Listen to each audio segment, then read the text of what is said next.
확실히 그만두어야 한다고 말씀드릴 수 있어요. 약 1년 전에 했던 예측이 소름 돋게도 정확히 맞아떨어진 것입니다. 앞으로 진짜 중요한 건 클립이 아니라 안녕하세요, 주민입니다. 네이버 클립에 올인하고 계셨던 블로거라면 절망하실 수 있는 블로그팀 공지사항이 발표됐는데요. 이번 공지의 내용은 기존의 블로그 운영 방식 자체를 바꿔야 하는 큰 수준의 변화가 될 거예요. 제가 정확히 작년 9월 9일에 스레디에서 네이버 클립에 대한 의견을 올린 적이 있었는데요. 그때 네이버 블로그에서 포스팅과 클립의 조회수가 분리될 것 같다고 조심스럽게 예측했었어요. 같이 열었던 투표 역시 분리된다 쪽의 의견이 3분의 2로 많았는데요. 약 1년 전에 했던 예측이 소름 돋게도 정확히 맞아떨어진 것입니다. 블로그를 오래 한 사람들의 촉은 무시할 수가 없는 것 같은데요. 다음에 또 무엇을 예측해볼까요? 이쯤 되면 저도 좀 기대가 되네요. 아무튼 기존에는 네이버 클립 영상의 재생 횟수가 모두 블로그 전체의 조회수에 포함되었다는 사실은 알고 계실 거예요. 그래서 네이버 클립 하나가 빵 터지면 블로그의 하루 방문자 수, 그러니까 투데이가 급격하게 상승하는 이득을 볼 수 있었습니다. 블로거 입장에서는 이걸 전략적으로 활용하기에도 좋았죠. 저도 작년에 제 유튜브에 클립 조회수 높이는 법이라는 영상을 올려서 많은 분들이 좋아해 주셨었는데요. 이때 제가 이 영상을 올린 계기랄까요? 네이버 클립이라는 주제를 선택했던 이유는 네이버 클립 덕분에 블로그의 투데이를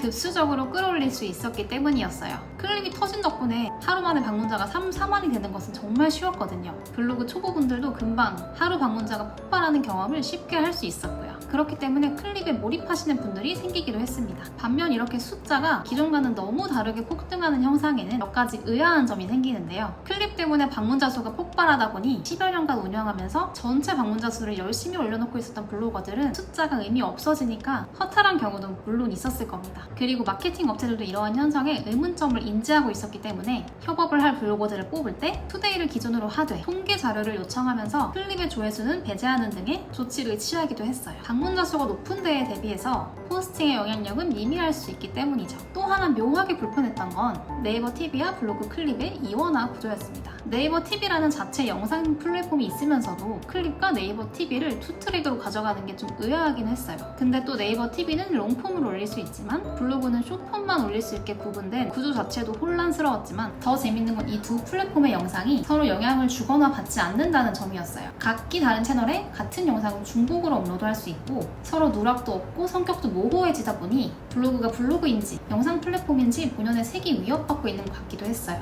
이외에도 블로그의 방문자 수, 클립의 재생수가 한꺼번에 집계되는 것은 운영상에 있어서 여러모로 의아한 점이 많았습니다. 그런데 드디어 이런 혼란을 정리하는 변화가 발표된 거죠. 이제 클립의 조회수는 재생수라는 이름으로 불리면서 클립을 시청한 횟수가 조회수, 블로그 방문자 수로는 집계되지 않는다고 합니다. 이 내용은 2025년 8월 8일부터 시행된다고 하네요. 그렇다면 이 클립의 재생수는 과연 어디로 갈까요? 크리에이터 어드바이저 내 클립 분석 메뉴가 신설되면서 클립 콘텐츠의 통계 전용 메뉴에서 확인할 수 있다고 하는데요. 블로그 통계의 방문 분석에서는 더 이상 클립 관련 통계가 제공되지 않고 추후에 클립 콘텐츠를 전문적으로 분석하는 서비스가 제공된다고 해요. 비슷하게 블로그 통계 내에는 동영상 재생수를 볼 수 있는 통계가 있는데요. 그런데 여러분은 평소에 그 메뉴에 들어가 본 적이 있으신가요? 블로거 대부분은 사실 관심이 없을 거예요. 왜냐면 동영상 재생수는 방문자를 높여주는 것도 아니고 알고리즘에 큰 영향을 주는 것도 아니고 수익도 발생하지 않고 무엇보다도 사람들이 포스팅 속의 영상을 거의 클릭하지 않거든요. 그렇게 클립 재생수는 한켠의 구석 통계로 밀려나면서 클립은 블로그 내에서 비중과 입지가 줄어들 전망입니다. 그럼 혹시 이렇게 재생수로 집계되기 시작하면 지난 기간 동안 클립 때문에 쌓인 방문자 수도 갑자기 날아가는 것은 아닐까 걱정될 수 있는데요.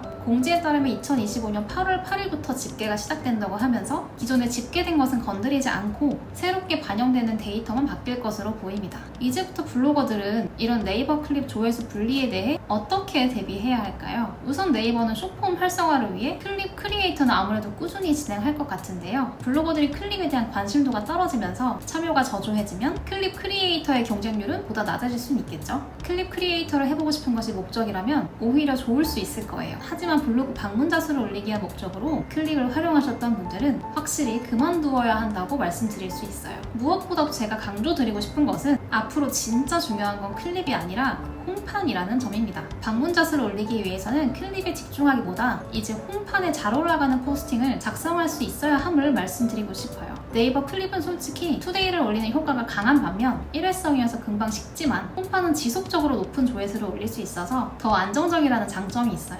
이 부분은 다음 영상에서 소개드리려고 하니까 관심 있으신 분들은 꼭 구독하셔서 기다려주셨으면 좋겠습니다. 그리고 마지막으로 네이버는 클립이 활성화되는 것을 좋아하는데 원하는 것이 반대로 될 수 있는 이런 대대적인 개편을 단행한 것이 어떤 시그널인지 궁금해지는데요. 혹시 이제 클립에도 광고 수익을 붙이려는 걸까요? 만약 지금처럼 클립에 광고 수익도 없고 앞으로는 방문자 수도 오르지 않는다면 클립을 하게 될 메리트가 떨어져서 블로거들의 클립 생성을 급격하게 줄이는 결과를 낳을 거거든요. 결국 클립은 인스타 릴스, 유튜브 쇼츠를 만들면서 겸사겸사 같이 올리는 보조수단으로만 남을 수 있어요. 그마저도 그런 영상은 네이버 블로그보다는 네이버 TV 쪽에 더 많이 올리게 될 수 있을 거고요. 그리고 지금처럼 블로거들이 장소를 방문해서 간단하게 올리는 클립 영상은 줄어들 것입니다. 네이버 클립을 그렇게 열심히 띄워놓고 갑자기 트래픽이 확 줄어들면 네이버 입장에서는 손해일 텐데 과연 블로거들의 클립 생성을 유지시키기 위해 블로거들에게 어떤 메리트를 줄지 궁금하고 앞으로도 더 기대해 봐야 할 것 같습니다. 이 영상이 유익하셨다면 구독과 좋아요 눌러주시고요. 저희는 다음 영상에서 뵙도록 하겠습니다. 시청해주셔서 감사합니다.